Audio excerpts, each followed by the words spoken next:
Hello everyone, तो कैसे हैं आप सभी लोग। मेरे ख्याल और उम्मीद से आप सब एकदम बढ़िया और ज़बरदस्त होंगे और अपनी एंट्रेंस एग्जामिनेशन की प्रिपरेशन बहुत ही अच्छी तरीके से कर रहे होंगे। और आज हम पढ़ने वाले हैं इस लेक्चर में काइनेमेटिक्स के बारे में, काइनेमेटिक्स के बेसिक प्रिंसिपल्स के बारे में, डिस्टेंस क्या होता है, वेलोसिटी क्या होती है, डिस्प्लेसमेंट क्या होता है, स्पीड क्या होता है। ठीक है, इनके बारे में पढ़ने वाले हैं। अगर लेक्चर से रिलेटेड आपको कोई भी डाउट होता है तो आप डिस्क्रिप्शन बॉक्स में नहीं, कमेंट बॉक्स में पूछ सकते हो फिक्र होकर के। और साथ में अगर एडिशनल आपको कोई भी दिक्कत होती है तो डिस्क्रिप्शन बॉक्स में आपको हमारे ग्रुप का लिंक मिल जाएगा, व्हाट्सएप ग्रुप का लिंक। आप वहाँ पर आ करके डायरेक्टली मुझसे बात करके अपने डाउट को क्लियर कर सकते हो, किसी भी चीज़ से प्रॉब्लम होगी तो। देखो, काइनेमेटिक्स एक ऐसी यूनिट है जिससे एंट्रेंस एग्जामिनेशन में 1 से 2 क्वेश्चन आते ही आते हैं, चाहे कुछ भी कर लो। 2 नहीं तो 1 क्वेश्चन आएगा ही आएगा, चाहे डीडीयू का आपका एंट्रेंस एग्जामिनेशन हो, चाहे लखनऊ विश्वविद्यालय का एंट्रेंस एग्जामिनेशन हो। तो अगर आपने इस चैप्टर में बेसिक कॉन्सेप्ट्स को भी पढ़ लिया तो कहीं ना कहीं 1 क्वेश्चन यानी कि 2 नंबर का आपके तय हो जाएंगे और फिर आप अपनी अच्छी एक रैंक को हासिल कर पाओगे। सिर्फ एक ही चैप्टर नहीं पढ़ना है, आपको सारे चैप्टर पढ़ना है।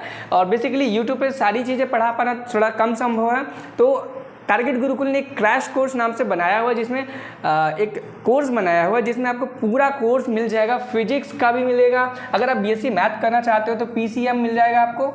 अगर आप बायोलॉजी से हैं तो पीसीबी फिजिक्स नहीं, chemistry and biology, zoology botany दोनों मिक्स करके आपको एक पूरा पैकेज करके कोर्स मिल जाएगा, जिसका भी लिंक आपको डिस्क्रिप्शन बॉक्स में मिल जाएगा। और साथ में आप चाहें तो प्ले स्टोर से टारगेट गुरुकुल का मोबाइल ऐप डाउनलोड करके वहाँ से कोर्स में ज्वाइन हो सकते हैं, ताकि आपकी जो नॉलेज है वो बढ़ सके और अपनी प्रिपरेशन को भी बहुत अच्छी बना सके और आपका एंट्रेंस एग्जामिनेशन में रैंक आ सके। आपको सिलेक्शन नहीं, रैंक पाना है, इसलिए आपको टारगेट गुरुकुल के ऐप को डाउनलोड करना है। ठीक है, तो चलो हम बात करते हैं रेक्टिलिनियर मोशन के बारे में। रेक्टिलिनियर मोशन, लेकिन आप तो सोचेंगे कि हमने यहाँ पे काइनेमेटिक्स लिख के रखा है और हम बात कर रहे हैं रेक्टिलिनियर की मोशन के बारे में।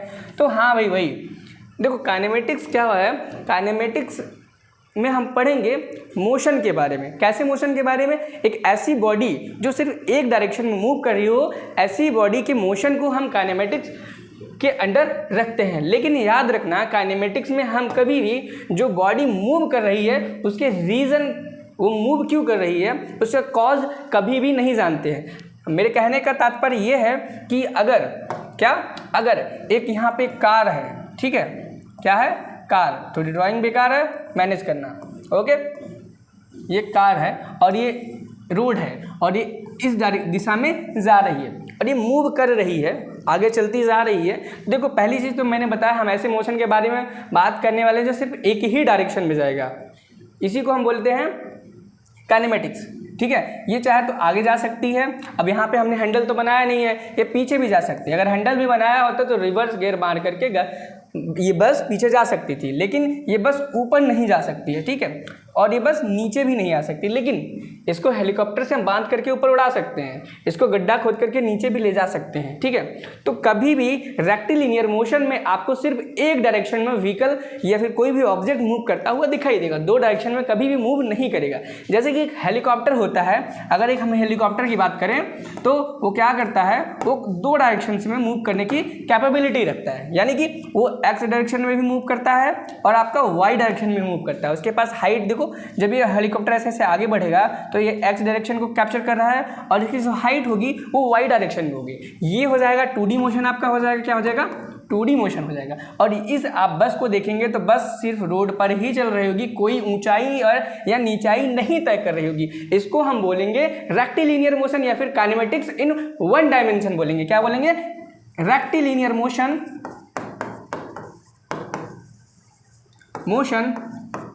या फिर काइनेमेटिक्स बोलेंगे। और हम इस टॉपिक में 2D मोशन को जरा भी नहीं पढ़ने वाले हैं, सिर्फ हम बात करेंगे यहाँ पे रेक्टिलिनियर मोशन या फिर काइनेमेटिक्स की बात करने वाले हैं, वो भी 1 डायमेंशन। तो हम आपको बता दें कि रेक्टिलिनियर मोशन या फिर काइनेमेटिक्स में आपको कुछ बेसिक कॉन्सेप्ट दिए जाएंगे, कि जैसे कि डिस्टेंस क्या होता है, ठीक है, डिस्प्लेसमेंट क्या होता है, और उसी के साथ साथ में स्पीड क्या होती है, ठीक है, और वेलोसिटी क्या होती है, एंड एवरेज स्पीड क्या होती है। ऐसे कुछ टर्म को हम पता करेंगे और आपके एग्जाम में इन्हीं टर्म्स में क्वेश्चन आएगा। और एक्सीलरेशन क्या होता है वो भी जानेंगे, ठीक है। तो चलो हम एक एक करके इन पॉइंट्स को डिस्कस कर लेते हैं। जैसे कि देखो, आपको ये टॉपिक दिख रहा होगा, इसका नाम है डिस्टेंस। आपसे अगर कोई पूछे कि भैया डिस्टेंस क्या है, डिस्टेंस को आप हिंदी में बोल दो कि भैया इसको हम दूरी बोलते हैं। क्या बोलते हैं? दूरी।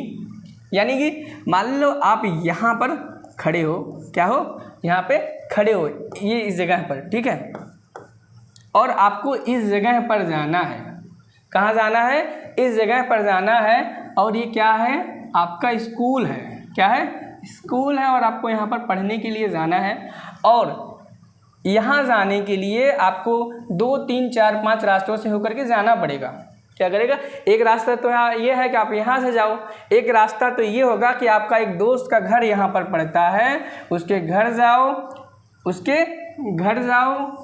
ठीक है, ये है दोस्त का घर। क्या है? दोस्त का घर। ठीक है, अपने दोस्त के घर जाओ, फिर उस दोस्त को भी लो, उसके बाद अपने स्कूल जाओ। ये हो गया दूसरा रास्ता हो गया। ठीक है, तीसरा रास्ता क्या होगा? ऐसे बहुत सारे रास्ते हो सकते हैं। तो डिस्टेंस देखो क्या होती है, एक ऑब्जेक्ट के द्वारा टोटल लेंथ, ठीक है, कितनी कवर की उसने, मतलब एक मूविंग ऑब्जेक्ट ने, देखो आप अगर डेफिनेशन इसकी पढ़ने जाओगे तो आपको मिलेगी total path length covered by a moving object is known as distance. आपको ये डेफिनेशन पढ़ने को मिलेगी। अगर हम समझने की बात करें तो एक चलती हुई बॉडी या फिर चलते हुए व्यक्ति, चलते हुए गाड़ी, चलते हुए वाहन के द्वारा टोटल यानी कि कुल दूरी कितनी है, उसने कितनी दूरी तय की, उसको हम डिस्टेंस यानी कि दूरी बोलते हैं। तो देखो अगर हम इस रास्ते से जाएंगे, किससे? इस वाले रास्ते से। रास्ता नंबर 1 है ये रास्ता नंबर 2 है। अब देखो ये जो व्यक्ति है, ये जो लड़का है स्कूल जाने के लिए इस रास्ते से जा रहा है। किस रास्ते से? इस रास्ते से। तो कुछ दूरी इसको मिलेगी, मान लो 5 किलोमीटर मिल गई। स्कूल इसका 5 किलोमीटर है। लेकिन यही सोचो, इस लड़के को अगर अपने दोस्त के घर जाना हुआ और उसके दोस्त का घर 1 किलोमीटर दूर है, तो क्या करेगा? अपने एक दोस्त के घर पे जाएगा, 1 किलोमीटर उसको लेगा, फिर ये क्या करेगा? फिर वापस मुड़ेगा, फिर स्कूल जाएगा। यानी कि 5 किलोमीटर तो आपका ये सीधा सीधा हो ही गया पहले वाला। 1 किलोमीटर ये जो अपने दोस्त के घर गया था, फिर 1 किलोमीटर जो लौटा था, यानी कि टोटल ये कितना किलोमीटर हो जाएगा? ये 7 किलोमीटर में हो जाएगा। समझ में आया कि नहीं आएगा? इसको हम बोलते हैं डिस्टेंस। समझ में आया आपको डिस्टेंस क्या होता है? ठीक है, अब देखो इसमें क्या है, अब देखो ये जो लड़का था कभी इधर गया पहाड़ी पे, मतलब कभी आगे जाके रास्ता मुड़ गई, कभी नीचे, तो हम पूरी डिस्टेंस को जितना मुड़ा उड़ा, जितना जो भी किया, इंची टेप लिए, लगाए और नाप दिए। ठीक है, सारी की सारी जितनी भी दूरी होगी, जो भी डिस्टेंसेज होंगे, उन सबको नापा, कुछ भी चीज़ों को नहीं छोड़ा। ठीक है, इसको हम बोलते हैं डिस्टेंस यानी कि दूरी। और ये एक स्केलर क्वांटिटी होती है, याद रखना, स्केलर क्वांटिटी होती है। क्वांटिटी को हम QTY लिख देंगे, आप इसे समझ जाएंगे। इतने छोटे से बच्चे आप बिल्कुल भी नहीं है। ठीक है, आगे हम जब बढ़ेंगे तो हमें एक टर्म मिलेगा डिस्प्लेसमेंट। ठीक है, बहुत सारे बच्चे कंफ्यूज रहते हैं कि डिस्टेंस और डिस्प्लेसमेंट में क्या डिफरेंस होता है। डिस्टेंस और डिस्प्लेसमेंट में क्या डिफरेंस होता है, ये वो नहीं पता कर पाते हैं। तो देखो इस लेक्चर को देखने के बाद आप distance, displacement, velocity, speed, average velocity और एक्सेलरेशन के बीच में डिफरेंस करना सीख जाएंगे।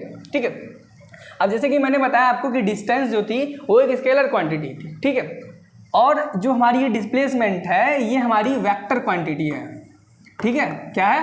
Vector quantity. अब देखो वेक्टर क्वांटिटी जो होती है ना, तो वेक्टर क्वांटिटी की खूबी होती है, जब भी एक भी वेक्टर क्वांटिटी आपको देखने को कभी भी मिलेगी तो उसके पास 2 चीज़ें होंगी। जैसे कि आपको हम कैसे कहते हैं, आप इंसान हैं, आप कहोगे अरे मेरे पास आँख है, नाक है, कान है, मुंह है, दांत है, और खाना भी खा सकता हूँ। आँख, कान, नाक, मुंह तो एक डॉल या फिर गुड्डे के भी होते हैं, लेकिन वो खाना नहीं खा सकता। 2 खूबियाँ हैं ना, आपके अंग हैं प्लस आपका डाइजेस्टिव सिस्टम है, तब आपको बोल सकेंगे आप एक इंसान हैं। ठीक है, तो ऐसे ही वेक्टर क्वांटिटी के पास 2 खूबी होती है। पहली होती है कि उसके पास मैग्नीट्यूड होता है, और दूसरी डायरेक्शन होती है। क्या होती है? डायरेक्शन होती है। देखो बहुत सारे बच्चे ऐसे होंगे जिनको मैग्नीट्यूड का मतलब नहीं पता होगा, तो मैं बता दूं कि मैग्नीट्यूड का मतलब होता है नंबर, यानी कि संख्या, यानी कि कोई भी वैल्यू। जैसे कि हम लिख दें 10, ये एक मैग्नीट्यूड है, 20 ये भी एक मैग्नीट्यूड है, 30 ये भी एक मैग्नीट्यूड है, 40 ये भी एक मैग्नीट्यूड है, 50 ये भी एक मैग्नीट्यूड है। ये एक मैग्नीट्यूड है, सिंपल। जो भी हम गिनती पढ़ते हैं 10, 20, 100, 50, 1000, 10 लाख, 15 लाख, 1 करोड़, 10 करोड़, ये क्वांटिटी है, क्वांटिटी को हम मैग्नीट्यूड बोल सकते हैं। ठीक है, मैग्नीट्यूड बोल देंगे। ठीक है, चलो भैया ठीक है। अब ये डायरेक्शन क्या होता है, तो देखो डायरेक्शन क्या होता है। डायरेक्शन को इस तरह समझेंगे, डायरेक्शन मतलब यही समझ लो आपकी ईस्ट डायरेक्शन होती है, वेस्ट होती है, नॉर्थ होती है, साउथ होती है, ऊपर होता है, नीचे होता है, दाएं होता है, बाएं होता है, ठीक है। ऐसे करके बहुत सारी डायरेक्शन होती है, उसे हम बोलते हैं। मतलब डिस्प्लेसमेंट जो भी होगा उसके अंदर एक तो मैग्नीट्यूड होगा और दूसरा क्या होगा, डायरेक्शन होगी। लेकिन एक चीज़ देखो, हमने थोड़ी देर पहले पढ़ा था डिस्टेंस, और डिस्टेंस में हमने बताया था कि ये एक स्केलर क्वांटिटी होती है। तो याद रखना स्केलर क्वांटिटी में, किसमें, स्केलर क्वांटिटी में सिर्फ मैग्नीट्यूड होता है। क्या होता है, सिर्फ मैग्नीट्यूड होता है, डायरेक्शन नहीं होता है। इसीलिए हमने कभी आपसे ये नहीं पूछा कि ये जो व्यक्ति था वो कभी पीछे गया तो उसके लिए जोड़ दिया, मैंने डायरेक्टली डिस्टेंस को जोड़ दिया था, उसको घटाया नहीं था। उससे ये नहीं पूछा था आप दाएं जा रहे हो बाएं जा रहे हो, रास्ता ऊपर गया नीचे गया, बस हम मुड़ते गए चलते गए, मुड़ते गए चलते गए, दूरी नापते गए और हम पहुंच गए, ऐसा था ना। लेकिन आपको डिस्टेंस में ऐसा कुछ देखने को नहीं मिलेगा। डिस्टेंस एक अलग ही तरीके की क्वांटिटी है, क्योंकि इसमें डायरेक्शन का भी इन्वॉल्वमेंट बिल्कुल से है। क्या है, डायरेक्शन का इन्वॉल्वमेंट है। तो अगर हम जानना चाहेंगे कि भैया ये डिस्टेंस, डिस्प्लेसमेंट जो है वो डिस्टेंस से कैसे अलग है, तो हम आपको बता पाएंगे कि जो डिस्प्लेसमेंट होती है उसमें डायरेक्शन भी होती है और मैग्नीट्यूड भी होती है। ये चीज़ याद रखना, आपको एग्जामिनेशन में पूछी जा सकती है कि डिस्टेंस और डिस्प्लेसमेंट में क्या डिफरेंस है। तो आपको बताना पड़ेगा कि डिस्टेंस, डिस्प्लेसमेंट के अंदर आपको डायरेक्शन भी देखने को मिलेगी, यानी कि डिस्प्लेसमेंट एक वेक्टर क्वांटिटी है, ये आपको बताना पड़ेगा एग्जाम में। ये क्वेश्चन आपसे पूछा जा सकता है, ठीक है। अगर सिर्फ इतना ही कॉन्सेप्ट नहीं है, इसमें और भी चीज़ें कॉन्सेप्ट हैं, उनको मैं बताता हूँ। अब आप कैसे पता कर पाओगे कोई बॉडी मूव की है तो डिस्प्लेसमेंट की है या फिर उसने डिस्टेंस कवर किया हुआ है, ठीक है। अब देखो, जैसे कि हमने बताया था डिस्टेंस क्या होती है, डिस्टेंस में आपको एक दूरी तय करने को मिलेगी। क्या दूरी, अब हम कुल दूरी, total distance travel by a moving object, वो होती है डिस्टेंस। अब डिस्प्लेसमेंट की बात करें, मान लो, क्या करो, मान लो ये है आप, क्या है, ये हैं आप, ठीक है, तीन पैर नहीं आपके, बस ऐसे ही बना दिया। और ये है आपका स्कूल, क्या है, आपका स्कूल है, प्यारा सा आपका स्कूल रहा। अब आपको यहाँ से स्कूल जाना है तो आपके पास बहुत, और आपका एक मित्र भी है, उस मित्र का घर यहाँ पर है। कहाँ पर है, यहाँ पर आपका ये मित्र खड़ा हुआ है, आप इसे लेने भी जा सकते हो, पिछले वाला ही हमने केस लिया है, ठीक है। अब देखो, अगर आपको स्कूल जाना है तो आप क्या करोगे, देखो एक तो ये रोड गई हुई सीधे सीधे, इस रोड से होकर के आप जा सकते हो, ठीक है। एक रोड ये है कि आप इधर से पहाड़ों के ऊपर से होके जाओ, यहाँ पे बहुत सारे पहाड़ वगैरह हैं, पहाड़ों से होकर के जाओ, ठीक है। अब एक रास्ता ये है कि अपने दोस्त को पहले लो, फिर दोस्त को लेकर के जाओ, क्या करो, अपने दोस्त को लो और दोस्त को लेकर के जाओ। तो अब देखो डिस्प्लेसमेंट क्या होता है, डिस्प्लेसमेंट की डेफिनेशन समझो। डिस्प्लेसमेंट होता है shortest path covered by a moving object is known as या नॉन टू बी डिस्प्लेसमेंट, यानी कि एक सबसे छोटी दूरी किसी भी बिंदु पर, किसी भी पॉइंट पर पहुंचने के लिए जो भी होती है उसको हम क्या बोलेंगे, उसको डिस्प्लेसमेंट बोलेंगे। यानी कि आपको यहाँ पर पहुंचना है, कहाँ पे, इस विद्यालय में पहुंचना है, तो यहाँ पर पहुंचने के लिए जो सबसे छोटा रास्ता होगा, क्या होगा, सबसे छोटा रास्ता होगा, उसे हम डिस्प्लेसमेंट बोलेंगे। जैसे कि आपके लिए सबसे छोटा रास्ता ये यही होगा, रोड वाला ही। भले आप अपने दोस्त को लेने के लिए यहाँ जाओ, लेकिन जब आप अपने दोस्त को लेने के लिए जाओगे, क्या करोगे, जाओगे और फिर उसी रास्ते से वापस आओगे और यहाँ जाओगे, तो ये वाला आपका काउंट नहीं किया जाएगा, ये फिर आपके दोस्त के घर की दूरी काउंट नहीं किया जाएगा, क्योंकि आप फिर अपने ही ओरिजिनल पोजीशन में आ गए और फिर शॉर्ट पाथ को लेकर के आप कॉलेज गए, ठीक है, समझ में आया। अब देखो, जैसे कि मैंने आपको बोला था, ये तो मैग्नीट्यूड की बात होगी, 5 किलोमीटर स्कूल था तो आप चले गए, ठीक। अब इसमें डायरेक्शन कहाँ से आई, अब देखो, अब ये जो स्कूल है, अब देखो इसको एक बार मैं दोबारा से ड्रॉ करता हूँ, थोड़ा सा,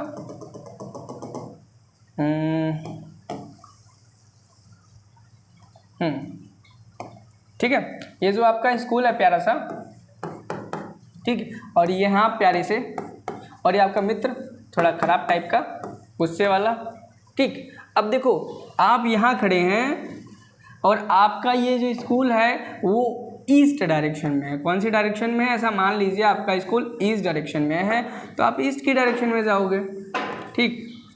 और लेकिन अगर आपका दोस्त का घर वेस्ट डायरेक्शन में है तो आप वेस्ट डायरेक्शन में जाओगे। अब आपका स्कूल 5 किलोमीटर दूर था, आपके घर से 5 किलोमीटर दूर था, ठीक है, लेकिन आपका जो फ्रेंड था आपके घर से उसके घर की दूरी 2 किलोमीटर थी।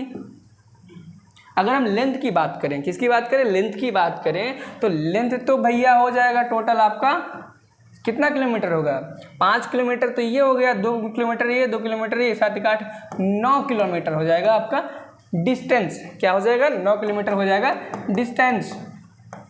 हो जाएगा कि नहीं हो जाएगा। देखो पहले 2 किलोमीटर ही आया, फिर 2 किलोमीटर वापस आएगा उसी जगह पे, 4 हो गया, और 5 फिर आगे जाएगा, तो कितना हो गया, 9 किलोमीटर टोटल डिस्टेंस हो गई। अगर हम डिस्प्लेसमेंट की बात करें तो डिस्प्लेसमेंट क्या बोलता है, ये डिस्प्लेसमेंट ये बोलता है कि shortest distance covered, sorry shortest path covered by a moving object to reach a point. ठीक है, तो अब शॉर्टेस्ट पाथ तो भैया यही है। अब अपने इसको दोस्त के पास भी लेके जाना। अब देखो क्या होगा, ये जो हम इसको चलो मान लेते हैं एक्सिस मान लेते हैं, कैसी एक्सिस मान लेते हैं, जो मैथ्स में आपने पढ़ी होगी कोऑर्डिनेट ज्योमेट्री में, ये ईज जो है वो प्लस डायरेक्शन में हो जाएगी, अब ये निगेटिव डायरेक्शन में हो गई। अब मान लो क्या करो, मान लो कि आप यहाँ से यहाँ गए, देखो मान लो आप यहाँ देखो, सबसे पहले क्या करोगे, आप निगेटिव डायरेक्शन में कितना आओगे, 2 किलोमीटर, निगेटिव में 2 किलोमीटर आए, ठीक है, निगेटिव डायरेक्शन में आप 2 किलोमीटर आए। अब यहाँ से फिर आप आगे जाओगे, कितना जाओगे, 7 किलोमीटर जाओगे, 2 + 5, अब आगे जा रहे हैं तो 2 + 5 हो जाएगा, प्लस बोलेंगे 7, और इसका जब हम टोटल करेंगे तो आपका आएगा 5 किलोमीटर। मुझे लगता है कि कॉन्सेप्ट जो था डिस्टेंस और डिस्प्लेसमेंट का आपको समझ में आया होगा, लेकिन जाते जाते मैं एक छोटी सी चीज़ और बताऊंगा कि कैसे आप डिस्टेंस को डिस्प्लेसमेंट को और अच्छे से कर पाएंगे। तो देखो डिस्प्लेसमेंट ये क्या कहते हैं इसको, डिस्प्लेसमेंट करने के लिए एक छोटी सी चीज़ और समझो। डिस्प्लेसमेंट जो होता है ना, उसको हम एक तरीके से और बोल सकते हैं, क्या बोल सकते हैं, डिफरेंस बिटवीन, मतलब डिफरेंस, यानी कि देखो 2 पोजीशन की जो शॉर्टेस्ट डिस्टेंस होगी उनको आप ले लो, वही आपकी डिस्प्लेसमेंट हो जाएगी। जैसे कि देखो इसका फॉर्मूला अगर हम देखें, एक्स यानी कि डिस्प्लेसमेंट होता है, ठीक है, एक्स डिस्प्लेसमेंट भी होता है, जो भी आप जिस सिंबल नोटेशन से जानते हो, तो आप x2 - x1 कर दो, क्या करो, x2 - x1 कर दो, यानी कि जो आपकी फाइनल पोजीशन थी, फाइनल पोजीशन देखो इनिशियली आप कहाँ थे, यहाँ पे थे, ठीक, यहाँ से कितनी दूरी है, 5 किलोमीटर है, और यहाँ से, और उसके बाद आपका दूरी कितना हो जाएगा, यहाँ से आपका 7 किलोमीटर हो जाएगा, 7 किलोमीटर हो जाएगा, ठीक। अब अगर आपको डिस्प्लेसमेंट निकालना है तो डिस्प्लेसमेंट आपका यही लेंगे, शॉर्टेस्ट पाथ लेंगे हमेशा से आपको। देखो क्योंकि अगर आप यहाँ से लोगे तो आपका 5 किलोमीटर आएगा, और यहाँ से करोगे तो आपको 9 किलोमीटर जाना पड़ेगा, ठीक है। तो ये फॉर्मूला आप यूज़ कर सकते हैं, x2 - x1, इससे आप अपना डिस्प्लेसमेंट को निकाल सकते हैं, ठीक है। आगे हम चलते हैं स्पीड के बारे में। अगर आप जानना चाहें कि दूरी क्या होती है, दूरी पढ़ लिया आपने, डिस्प्लेसमेंट पढ़ लिया, अब आप जानना चाहें कि स्पीड क्या होती है, तो स्पीड देखो जैसे कि आप एक डिस्टेंस कोई कवर करने जा रहे थे, सॉरी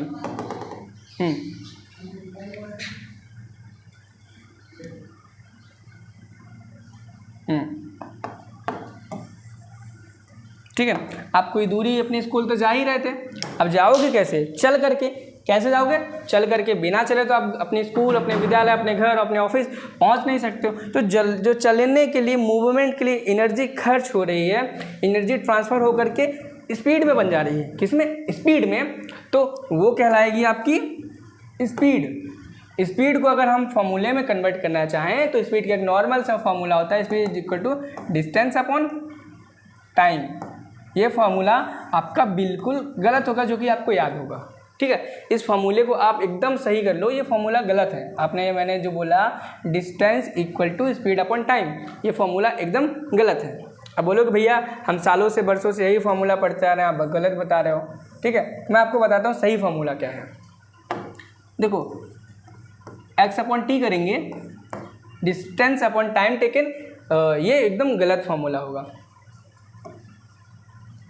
ठीक है। अब देखो जो सही फार्मूला है, सही फार्मूला होता है स्पीड = टोटल डिस्टेंस, क्या, total distance upon total time, याद रखना ये होता है और रियल फॉर्मूला, और जो कि सबसे सही है, हर केस में वैलिड माना जाएगा। ये फॉर्मूला आपके हर केस में वैलिड नहीं माना जा सकता है, ठीक है, समझ में आपको। स्पीड का ज़्यादा कुछ आपको पढ़ने को नहीं है, खाली ये फॉर्मूला आप रट लें कि स्पीड इक्वल टू क्या होता है, speed equal to total distance होता है, टोटल डिस्टेंस होता है अपॉन टोटल टाइम होता है, तो आपका काम खत्म हो जाएगा, इतना ही था। और अगर हम बात करें कि कैसी क्वांटिटी है, कि स्पीड कैसी क्वांटिटी है, तो स्पीड एक स्केलर क्वांटिटी है, स्केलर क्वांटिटी है। इसमें सिर्फ मैग्नीट्यूड होता है कि जो ये स्पीड है, क्या है, जो ये स्पीड है वो सिर्फ एक मैग्नीट्यूड रखती है, यानी कि एक वैल्यू रखती है। आप 5 किलोमीटर प्रति घंटे की रफ्तार से जा रहे हैं, ठीक है, और 5 मीटर पर सेकंड की स्पीड से जा रहे हैं, तो जा रहे हैं, किस दिशा में जा रहे हैं तो ऐसी कोई बात नहीं की हमने, तो भैया ये इसको हम बोलेंगे, क्या बोलेंगे, स्पीड बोलेंगे।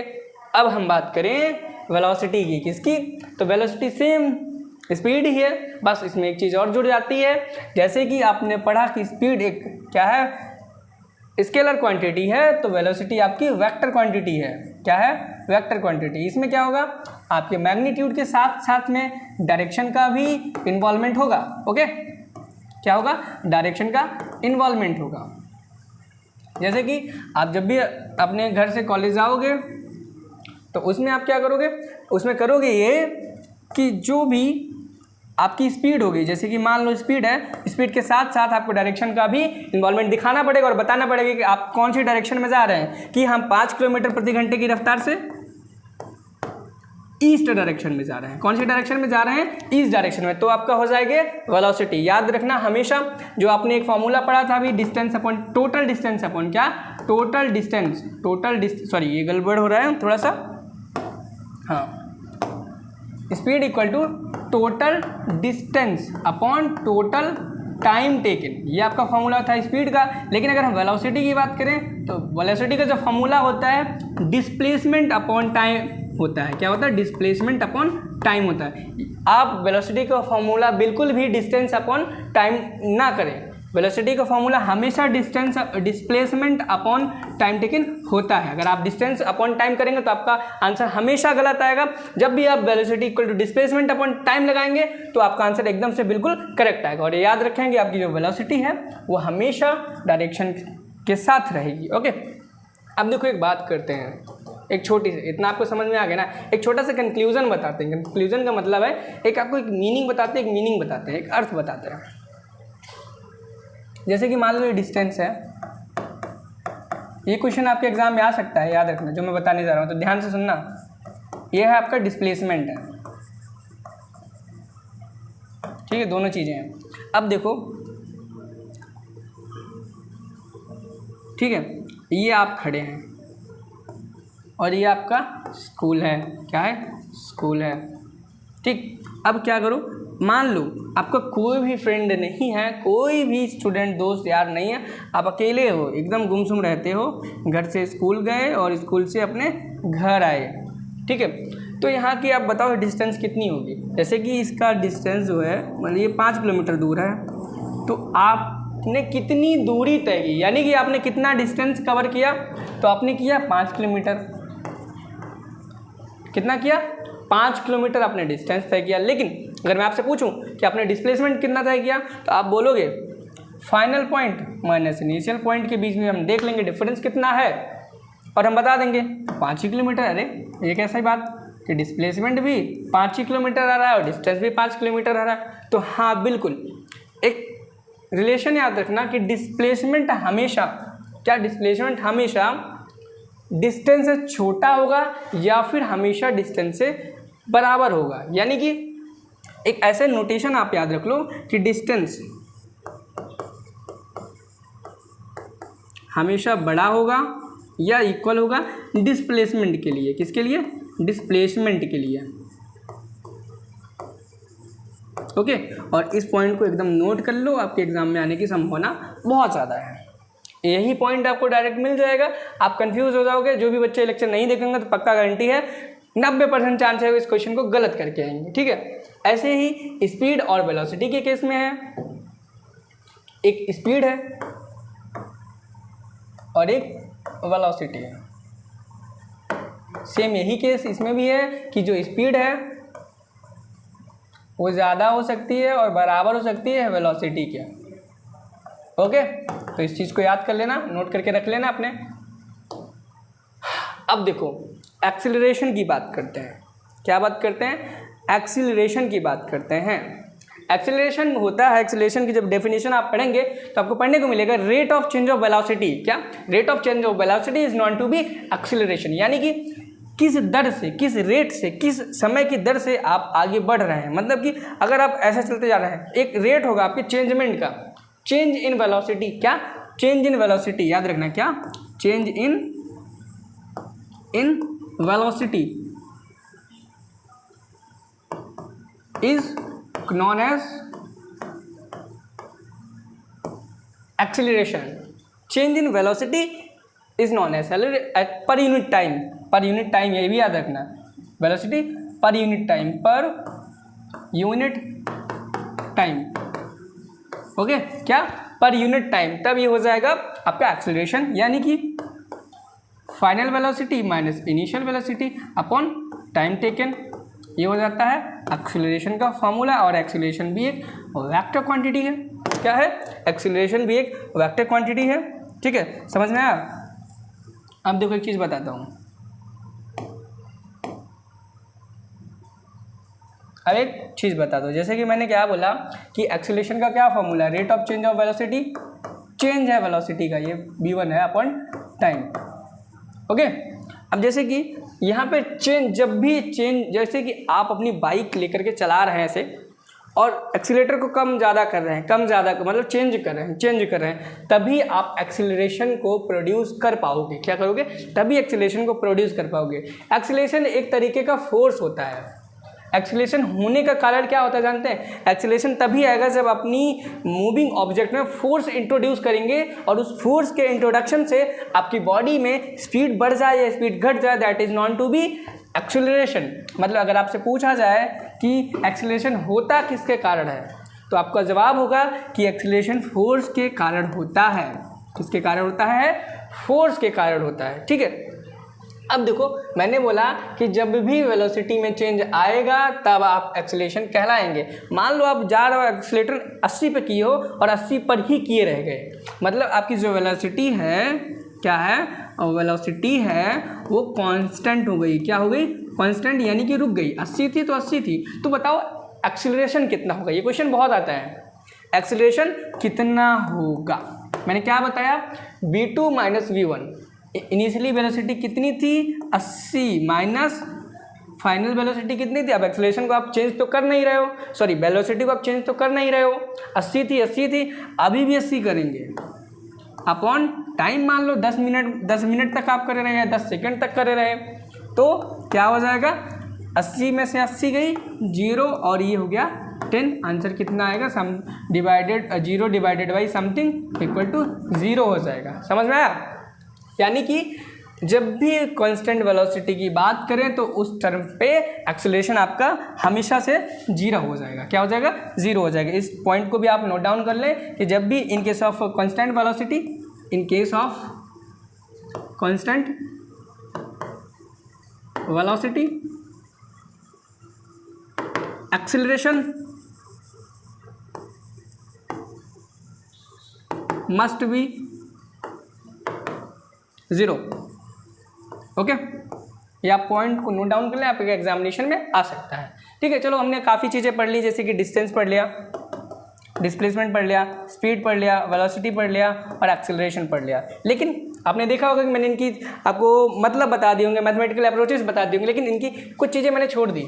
क्या छोड़ दी? यूनिट छोड़ दी, ठीक है। यूनिट में आपको बता देता हूँ कि डिस्टेंस की क्या यूनिट होती है, डिस्प्लेसमेंट की क्या यूनिट होती है। तो मैं और देखो आपसे एग्जाम में इनडायरेक्टली यूनिट भी पूछ सकता कि भैया बताओ डिस्टेंस की क्या यूनिट है। डिस्टेंस की यूनिट क्या होती है? आपको सबको पता होगा, मीटर, किलोमीटर और क्या होता है? लाइट ईयर, ये समय का नहीं है, लाइट ईयर याद रखें, लाइट ईयर डिस्टेंस की मेजर्ड है। लाइट ईयर वो डिस्टेंस होती है जितना, इसको हिंदी में एक प्रकाश वर्ष बोलते हैं। और अगर हम बात करें कि एक प्रकाश वर्ष क्या होता है, तो लाइट के द्वारा एक साल में जितनी डिस्टेंस ट्रैवल करी होगी इसको हम एक प्रकाश वर्ष बोलते हैं या फिर लाइट ईयर बोलते हैं। और डिस्प्लेसमेंट की अगर हम बात करें, डिस्प्लेसमेंट की, तो डिस्प्लेसमेंट की भी सेम ही यूनिट होती है। और अगर हम स्पीड की बात करें, किसकी बात करें, स्पीड की बात करें, तो स्पीड का जो फॉर्मूला होता है distance upon total distance upon time taken. Distance की यूनिट होती है, क्या होती है, मीटर, अपॉन टाइम की होती है सेकंड, तो ये हो जाएगा मीटर पर सेकंड। या फिर आप इसको इस तरीके से लिख सकते हैं, मीटर पर सेकंड, मीटर सेकंड इनवर्स। अगर आप वेलोसिटी की बात करेंगे तो ये हो जाएगा change in displacement, sorry change in distance या फिर डिस्प्लेसमेंट अपॉन टाइम टेकन, ये हो जाएगा मीटर पर सेकंड, सेम ही है। ओके, अगर हम बात करें यहाँ पे एक्सीलरेशन की, तो ये हो जाएगा चेंज इन वेलोसिटी, क्या, चेंज इन वेलोसिटी यानी कि delta we upon time taken, तो ये हो जाएगा मीटर पर सेकंड स्क्वायर। याद रखना, मीटर पर सेकंड स्क्वायर ये इसका यूनिट हो जाएगा। और एक चीज़ आपसे ये पूछा गया, अब साथ में आपसे इनकी डायमेंशन भी पूछी जा सकती है। क्या पूछी जा सकती है, डायमेंशन। तो याद रखना जो डिस्टेंस की डायमेंशन है वो m0 L1 T0 होती है, और आपकी सेम डिस्प्लेसमेंट की भी होती है। अगर आप स्पीड की बात करें mLT-1, ठीक है। और अगर आप डिस्प्लेसमेंट की वेलोसिटी की बात करें तो यहाँ पर भी mLT-1, और यहाँ पर अगर एक्सेलरेशन की बात करें तो mLT-2, ठीक है। लेकिन एक चीज़ याद रखें कि यहाँ पे आपका m नहीं आएगा, m की वैल्यू यहाँ पे 0 हो जाएगी, LT-1, LT-2, LT-2। ओके, ये आपकी थोड़ी सी छोटी सी मैंने अप्रोच बताई जिसमें आपको मैंने बहुत सारी चीज़ें बताई और बेसिक कॉन्सेप्ट आपको जो भी काइनेमेटिक्स के थे वो कवर किए। ओके, नेक्स्ट आने वाले लेक्चर में हम आपको इन्हीं टॉपिक से रिलेटेड बहुत सारे इंपॉर्टेंट न्यूमेरिकल्स क्वेश्चंस डिस्कस करने वाले हैं। लेकिन अगर आप लॉन्ग टर्म में पढ़ना चाहते हो, आपके अच्छी रैंक हासिल करना चाहते हो लखनऊ विश्वविद्यालय में, DD विश्वविद्यालय में, तो आप जरूर से ज़रूर टारगेट गुरुकुल मोबाइल ऐप का डाउनलोड करें। वहाँ पर जा करके अपने यूनिवर्सिटी का क्रैश कोर्स को परचेज करें और इनरोल करें, ताकि आपकी पढ़ाई बहुत अच्छे से हो पाए, क्योंकि यूट्यूब पे हर एक चीज़ सही तरीके से नहीं हो सकती है। ओके, और उसके बाद अपनी एक अच्छी रैंक हासिल कर पाएँ। Thank you, have a nice day.